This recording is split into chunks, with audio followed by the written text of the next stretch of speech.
Welcome to my series, Unveiling the Secrets of Executive Presence. As a certified image professional and in my business Style for Life, I have the good fortune to work with some of Australia's most influential women who are committed to making a difference in the world and are also not afraid to showcase their strength and courage with a powerful visual brand. These women appreciate that an authentic image makes them even more credible, confident and impressive than they appear on paper. But as an ambitious woman, the journey to the C-suite can be filled with insecurity, fear and judgment all around whether your executive presence is going to be enough.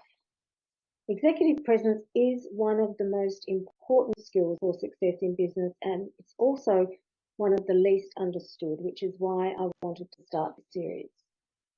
So Unveiling the Secrets of Executive Presence provides insights into how to develop and use executive presence as a powerful tool for career advancement through interviews with some of the most accomplished senior executive women in Australia. These women are highly respected leaders in their field who concur that executive presence is a skill that should be learned and mastered to make a very real difference, and they share how to use it to achieve success both personally and professionally and what executive presence has meant for them.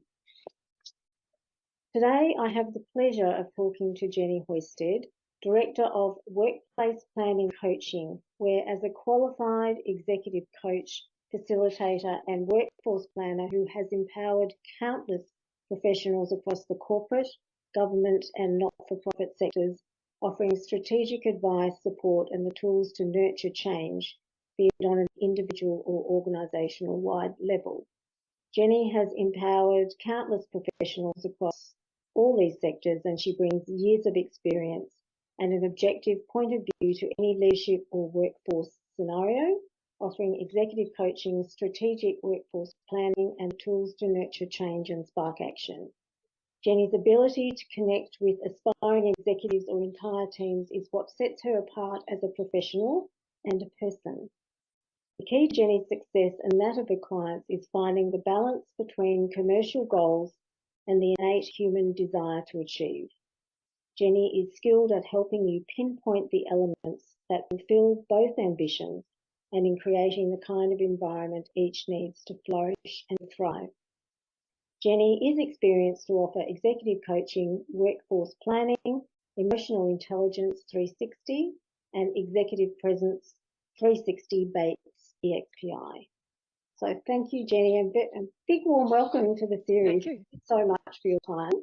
Thank you. Pleased to be here, Julie. Yes, I'm really interested to hear what you've got to say about this topic, given that I was fortunate enough to go through the Bates Executive Presence program with you, and that was very, very humbling and very revealing as well. So just in your experience, can you tell me a time when you first realised the importance of executive presence in your career?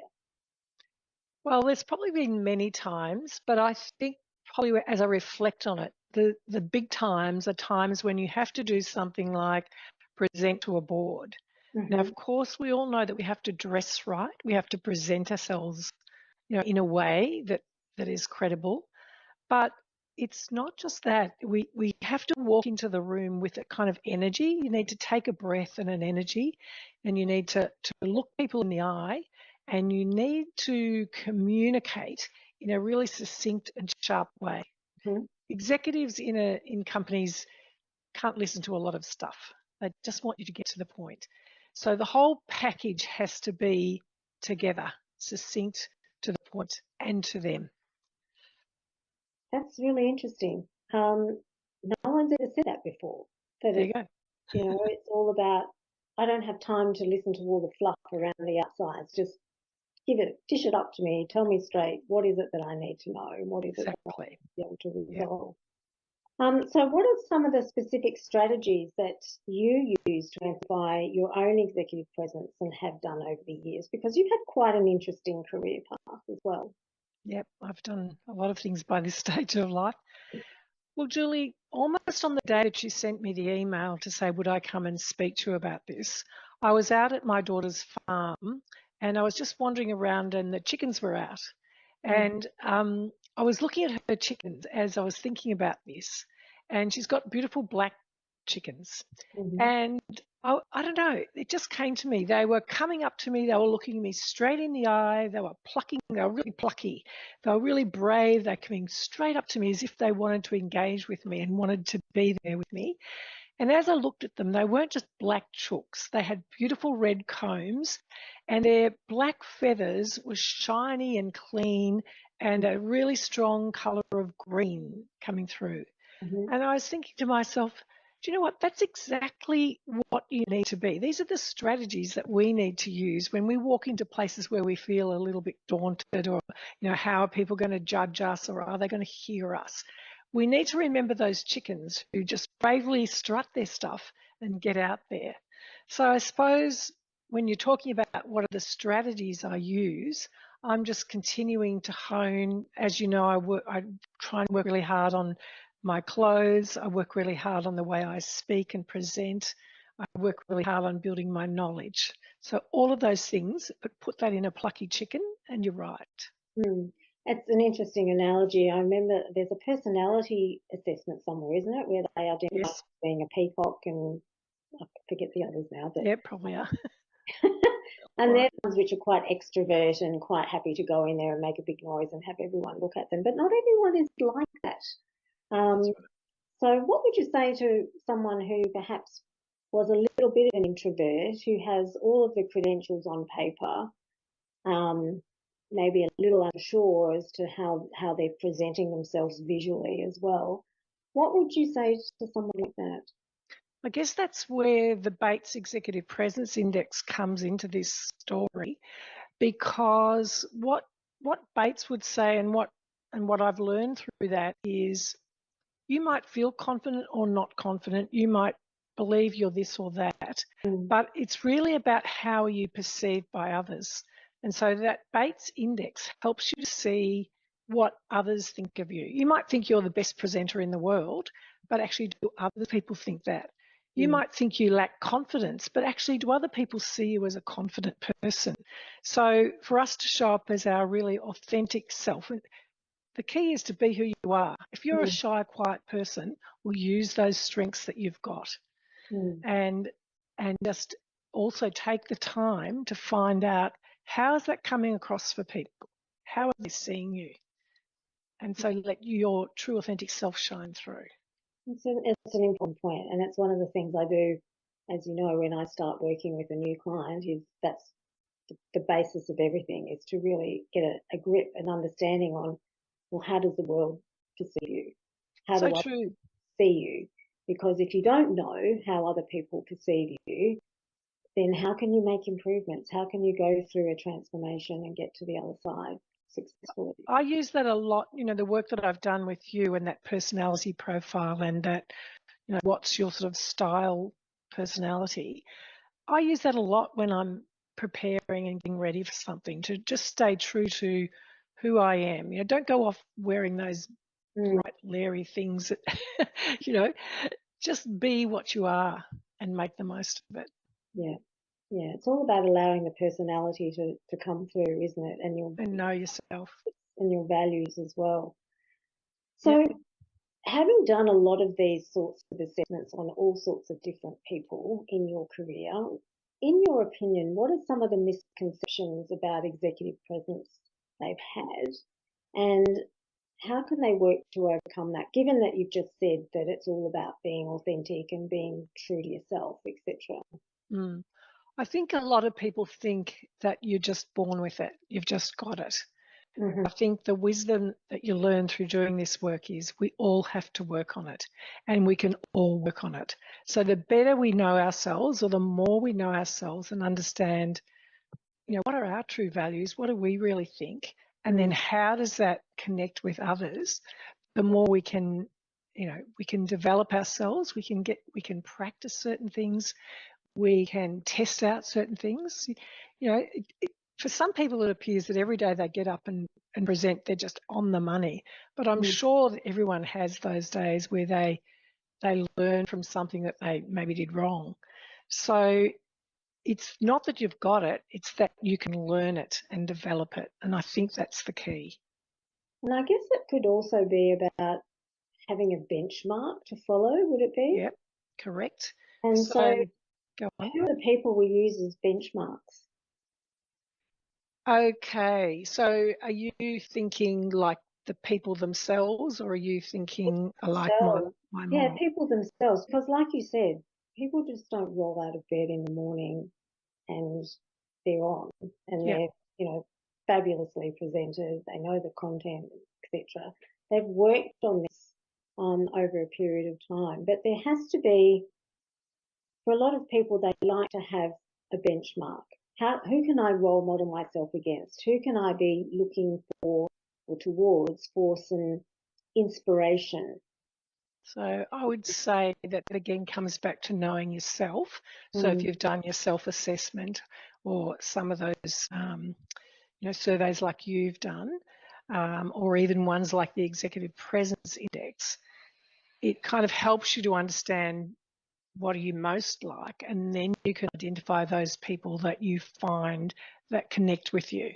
Like at the moment, probably every second person, maybe I'm wrong, is watching Netflix and watching the David Beckham thing.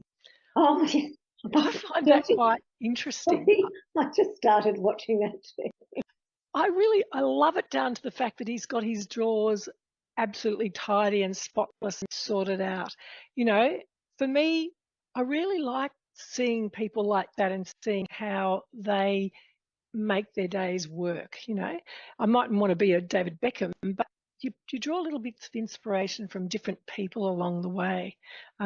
Sure, you'd love to have the clothes and the body of Victoria Beckham, but it's more about the values that you pick up from different people. Mm. So just watching different people, being aware of who you are. Mm. Value is a really important point, I think, because I've found, and I don't know what you found, is that people's values, particularly having come through this extraordinary period of lockdowns, etc., Yeah, people's values have shifted, and yes, the values they had once upon a time on how they should present themselves, how they should show up, what sort of executive presence are they trying to project, might have shifted somewhat over those few years. And I think there's a little bit of confusion still out there as to what are they supposed to be doing. What have you found? I think you're right. Last year, as people were coming out, I was meant to give a keynote speech for Department of Education, but there was still a bit of COVID around, so I ended up doing it on Zoom, which Mm, was challenging. And we surveyed, it was over 200 people. The biggest concern that they found coming out of COVID was confidence. mm, And I was surprised, men and women. So this is not just a women's thing, but it's that sort of confidence to know who they should be, where they fit in. Am I good enough? Do I know what to do? The second one was the ability to give feedback to others. People are very daunted by being able to give feedback. mm, And the third one, what's the third one I've got here? Let me just move my computer. Um, oh, yeah, just taking the lead, stepping up, being that person out the front.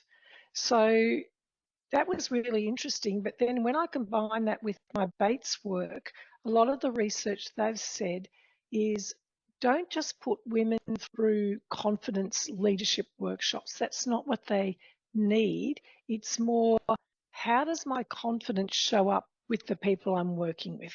How do they perceive me?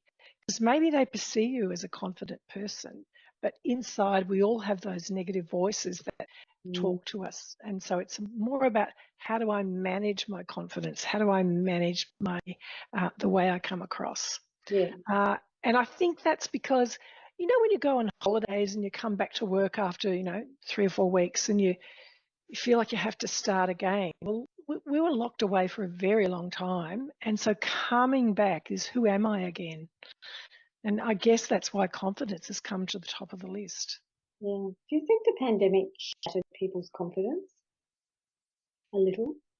Yeah, I'm not sure if I'd use the word shattered, but it certainly dented it. Like I'm noticing, I'm coaching a lot of people in a week, men and women, And that confidence element is there. Yeah, maybe we just had too much time to think about ourselves and to be by ourselves. That's a very good point, actually. Too much time to think, and so create other opportunities. Yeah. And we just have to learn to, okay, we can hear that negative voice that says to us, you're not good enough, you're not whatever, but then just notice it and go, okay, so what do I need to do to go forward? How do I need to operate differently? And where do they find the answers to those? Because they're big questions, and they're not ones that you could immediately probably hone in on. So, what's your advice to people who are asking those questions? Yeah, so I would be saying to get some sort of feedback, whether it's just general feedback from your team, whether it's some sort of formal feedback, 360, you have to be pretty brave to do 360s these days and get that feedback, to talk to mentors or coaches, other people, to share those thoughts and to explore. Okay, so if that's how you're feeling, let's explore, is that a reality or not? But Mm, you certainly get out of your own head and I would think certainly get a mentor, if not a coach, to help you through that. mm. Okay, so I'll just move on a little bit here. Let's talk about your career, Jenny, and Mm. when you first started, Yep. and how did you go about creating your executive presence, because you do have one, and how have you seen it evolve? Because I know with the whole 360, you deal with 5 elements, isn't it? 5 elements that you deal with. Yeah, it's I can tell you. I can go there if you like. Do you want me to just tell you a little bit about the Bates thing? So basically, what the Bates team did was they looked at um, what are the elements that create executive presence in a person. So they came up with 3 dimensions. The first one is your character. And if you think about, I'll just explain them. There's character, then there's substance, and then there's style. So they're the 3 dimensions. But in character, that's something that's formed in you from your childhood, from your upbringing. So it brings into account all of those things like your values and your beliefs. And maybe also, not everyone's had the best childhood or whatever, but we've all battled through in some way. So that under that, the facets of behavior are things like authenticity. So some people hold back because that's how they were in their family. Some people go forward and are very bold and brave. That's how they were in their family. And so they built those skills. Integrity, concern, restraint, humility, all of those fit under the dimensions of character. And they're usually formed in our younger years. Then we move to substance. Think about yourself. This is when you come to work, when you go to university, when you learn and study more, you really develop your substance. So your substance is things like your practical wisdom, how you go about things at the workplace. Your confidence is built from that. Your composure, resonance and vision. All those things come from the learnings and the experience that you've had in the job. And the final one, which really connects with you and your work, Julie, is style. And the top of the pile for this one is appearance. So appearance is really important. As you keep saying, it speaks 1,000 words, and just the way we show up every day tells something about ourselves. But as well as that, it's intentionality. And that means like, what do you intend to do? And are you telling the people you work with that that's the intention? Inclusiveness. How much are you including people in your decision making? Interactivity. How much do you work with people to be collaborative and consultative? And assertiveness. Where does that lie? So all of those things create the executive presence index. And I guess sounds like a bit of an ad. I'm not really wanting it to be an ad, but what this is saying is if we can understand ourselves on all of those dimensions, then we can help ourselves to, lift our executive presence wherever we are. Mm, mm. It's interesting, and that's what I like about it, because you have got all of those different elements. And when studying image consultancy, we talk about total image, and yes, it all starts from within. What's within? your cultural background, your religion, how you've been brought up at home, your beliefs, your values, etc. They're not always on view to people, but they are important to be able to, because that forms who you are. And then everything else comes next, your reputation that you may have built up out over there, in the workplace versus your personal life as well. And then you've got your visual image, which is how you show up. And that forms a really big part of someone's first impression of you. And it also forms a big part of their lasting impression of you, because they'll remember you for what they saw rather than what they heard or what they've Exactly true. writing. But it never ceases to amaze me how little emphasis a lot of these leadership courses place on that very small percentage of the EP solution, which is appearance. So it's true. yeah, It's a tricky topic though too. Like sometimes when I'm coaching, I might be coaching someone who's, let's say someone recently aspiring to be a principal. And in the end I said, well, you're wanting to be a principal, what are you hiding behind? What are you in that hoodie for? Do you think that hoodie looks like a principal? You have to be brave as a coach sometimes to challenge people. Say, what's that story all about? Tell me what's going on there. And so I guess when we go into those places with people, it's a risky conversation that a lot of people are scared to have these days. Oh, very. And yes, well, perhaps we won't go into that conversation. And it's very, it's one of those ones that just is so obvious to the eye, when you see someone that could really just go up the next level and the next level. Exactly. By how they package themselves on the external side, but they don't for whatever reason, because they think it doesn't matter. Everything's on paper, and that's really all that matters. Yeah, and I think it comes back to you can't just trust yourself. You have to go out and speak to other people and get feedback. Be brave enough to talk to others and get feedback. And I think that's the hard thing for a lot of people, isn't it? It's really hard. To be able to make themselves vulnerable enough to be able to take on board, constructive criticism about all of those different elements that make up, the executive presence. Really interesting. It's a great topic. So I know you are at the pinnacle of your career and probably looking to, enjoy that next stage. So where do you see yourself in the next 5 years? Are you still going to be coaching, Jenny? Because I always think, isn't it a shame when you get to this point in your life where you've acquired knowledge and skill and you're a great communicator with people, and really good at giving good direction. Where does that all end up? Where does that go? Have you written a book, or are you going to, somehow leave a legacy behind? What's going to happen? It's a hard one, I think, for women, because women do a lot of things through their life. Even I've been working all my life, but I've also got family. And I think it's just at that stage when the family gets more independent that your career can really kick off. And I feel like I could keep going. I have the energy. But over the next 5 years, like I'm going to step back considerably.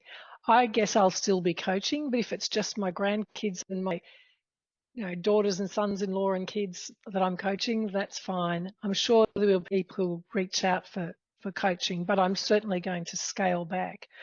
But I feel incredibly satisfied with where I've got to now, and I really was so lucky to get into executive coaching and just to find the pathway that I have. So it's been satisfying. No, I'm not going to write a book. If I write a book, it'll be about bird watching or something else like that.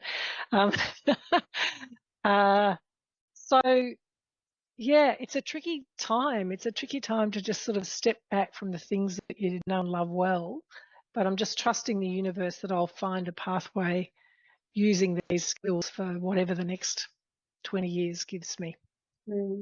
So how are you going to transition into that next phase? What are the sorts of things you're going to look at doing for yourself, as Jenny, And, even with your wardrobe, what do you have to do to help yourself transition to that next stage? Because I know that's really difficult for a lot of women too. Yeah, it's a really good question. And I've thought about it a million times, and I've probably got a different answer every time I think about it.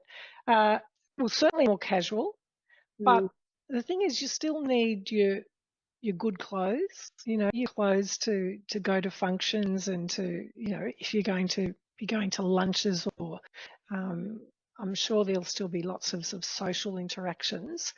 Um, for me, I'm going to explore more of, heading out into the bush of Australia, maybe heading to Italy and spending some time there, and hopefully spending a lot more time with grandkids and kids. Um, so I already started the transitioning and the streamlining of my clothes, but that's a daily sort of thing to cut back.